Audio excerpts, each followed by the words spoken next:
मैं माँ संत की क्या गिनूं, कत कत वेद विचार, जीव उद्धारी संत है, मंगत लेखा सार।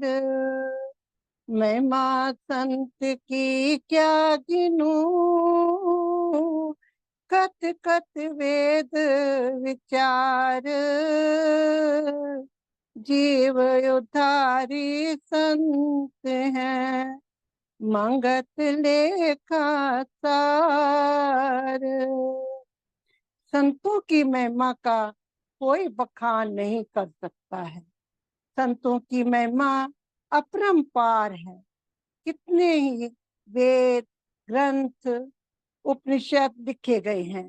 कहते हैं सात समुंदर की स्याही हो और सभी जंगल के वृक्षों को काट कर उसकी कलम बना दी जाए, सारी धरती को कागज बना दिया जाए, तब भी संतों की महिमा का वर्णन नहीं किया जा सकता। संत जो हम संसारी जीवों का उद्धार करने आते हैं, मन की चंचलता को दूर करने के लिए, मन को शांत करने के लिए संतों के दर्शन की आवश्यकता होती है। जिस प्रकार मैले कपड़े को साफ करने के लिए साबुन और पानी की आवश्यकता होती है, ठीक उसी प्रकार जन्म जन्मांतरों के मलिन मन को पवित्र करने के लिए संतों के दर्शन और उनके वचनों की आवश्यकता होती है।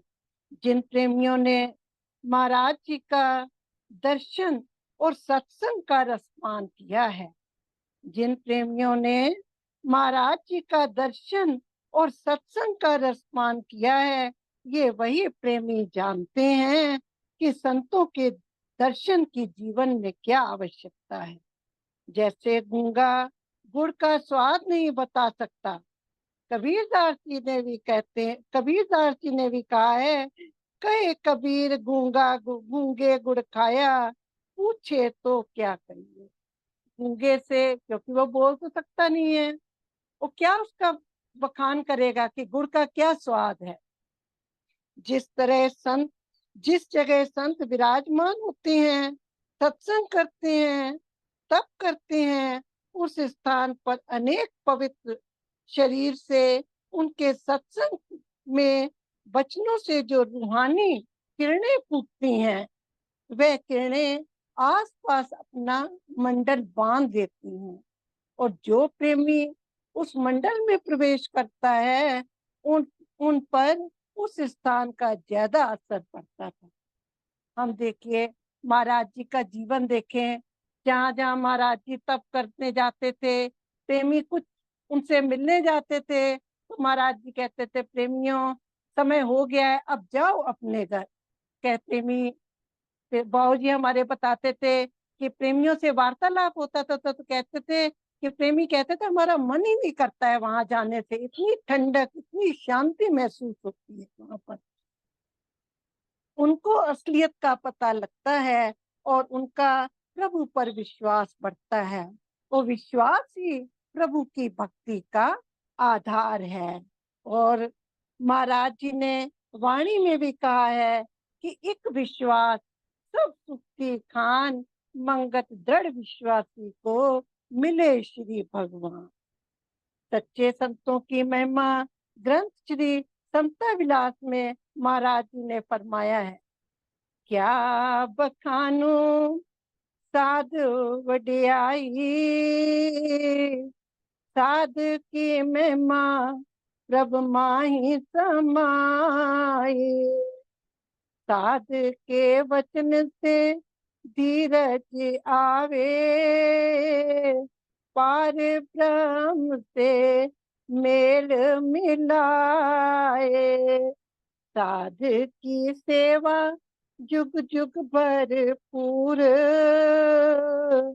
साधु आए प्रभु आप हजूर, सकल जिया का करे उद्धार,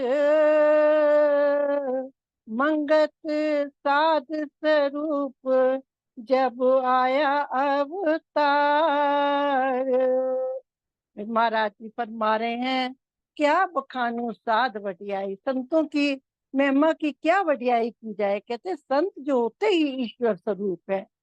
संतों के वचन सुनने से मन में धीरज धैर्य आता है, और संतों के वचन ही परमात्मा से मिलने का एक रास्ता है। साध की सेवा जुग जुग भरपूर, संतों महापुरुषों की सेवा जुगा जुगंतर से चली आ रही है। साधु आए प्रभा हजूर, महाराज जी हमारे साधु के रूप में आए हैं। सकल जिया का करो उद्धार, अनेक जीवों का उन्होंने उद्धार किया है।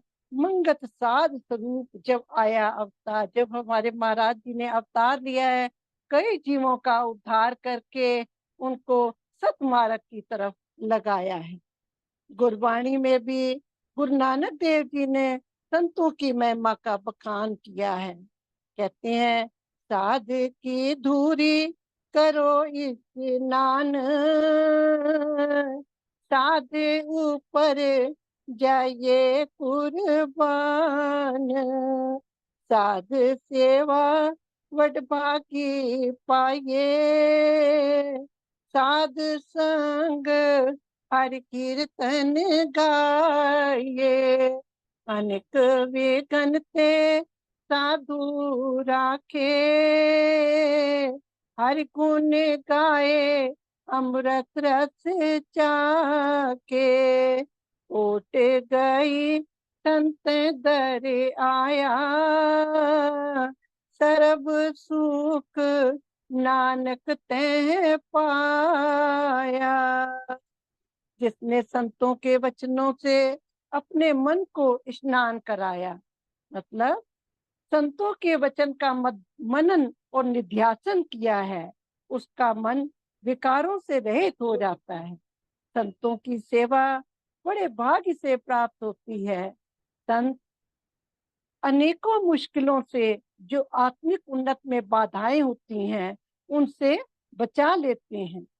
जिन्होंने संत महापुरुषों का आसरा सहारा लिया है, उसने सभी सुखों की प्राप्ति कर ली। रामायण में भी संत तुलसीदास जी ने संतों की महिमा का बड़ा सुंदर गुणगान किया है। साधु चरित शुद्ध चरित कपासु, निरस विशद गुणमय फल जासु, जो सही दुख पर छिद दुरावा, वंदनीय जग जस पावा। संतों का जीवन जो है कपास की तरह होता है। कपास निर्मल और कोमल होता है। संतों का हृदय भी अज्ञान और पाप रूपी अंधकार से रहित होता है। संतों के अंदर सद्गुणों का भंडार होता है। कपास में क्या होता है? कपास में रेशे होते हैं। ऐसे ही संतों के अंदर सद्गुणों का भंडार होता है। जैसे कपास को चुनकर, काट कर, फिर बुनने का दुख सहन करके कपड़े की आकृति में बदलकर दूसरों के शरीर को ढकता है। ऐसे ही जो सच्चे संत हैं, वो स्वयं पहाड़ों पर तप करके, साधना करके, कितना कितना कष्ट सहन करके दूसरों का कल्याण करते हैं। कई प्रेमियों से ऐसा सुनने में आया है कि जब भी कोई प्रेमी अपने संशय, भरम, प्रश्नों की पोटली लेकर पूजनीय सतगुरुदेव महाराज जी के दरबार में पहुंचते थे, जैसे ही गुरुदेव के दर्शन करते और उनके वचनों को श्रवण करते, तो उनका दिल जो है अपने आप साफ हो जाता है और शांत हो जाता है। क्योंकि हमारे मन में जो शंकाएं होती हैं, हम गुरु के दरबार में जाते हैं, ऐसे लगता है कि महाराज जी जो सत्संग कर रहे हैं हमारे प्रश्नों को सॉल्व कर रहे हैं, क्योंकि वो घट घट की जानने वाले हैं। वो सबके पीर, सबके दर्द को पहचानते हैं। सच्चे संत जो हैं जीता जागता तीर्थ है। वो तो हमारे अंदर बैठकर हमारे मन की सारी अवस्था को जान जाते हैं। हमारे अंदर कितनी सच्चाई है और कितना बनावट है।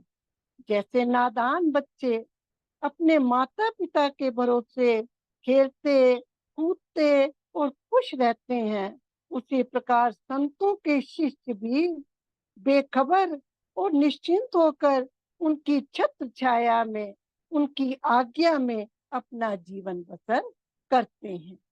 हम सभी को पता है कि एक बार दुर्योधन की सभा में द्रौपदी का चीर हरण हुआ, तो द्रौपदी ने भगवान श्री कृष्ण को दिल से तार भेजा।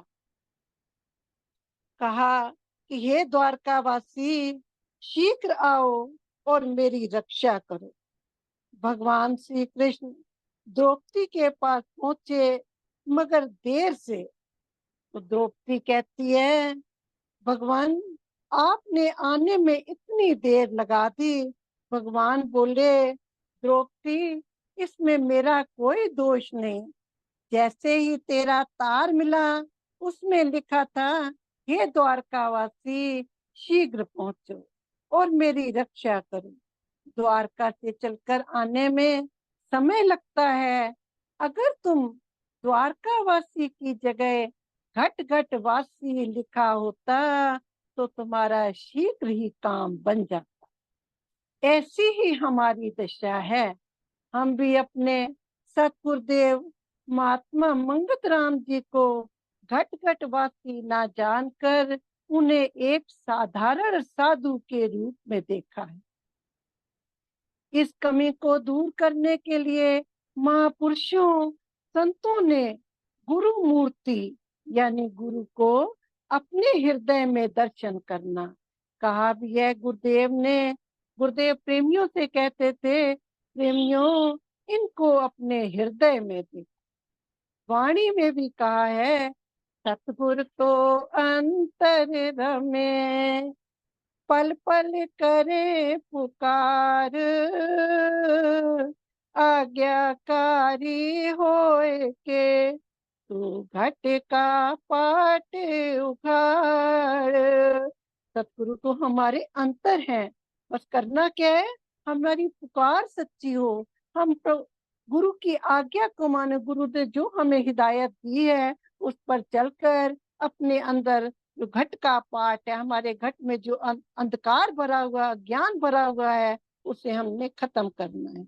जो मनुष्य गुरु को अपने घट के अंदर ध्यान करता है वह जीव कभी पाप नहीं करता। सतगुरुदेव जी का आशीर्वाद हर समय उसकी सहायता करते हैं। अंत में एक दोहा गुरुदेव का है, सत साधु के मेल से भय परम सब जाए,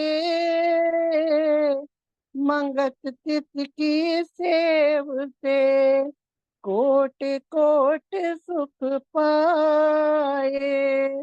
सत साधु के मेल से भय परम सब जाए, मंगत तिथ की सेव से कोट कोट सुख पाए। ओम ब्रह्म सत्यम सर्वयथा। कोई गलती हो तो क्षमा करें।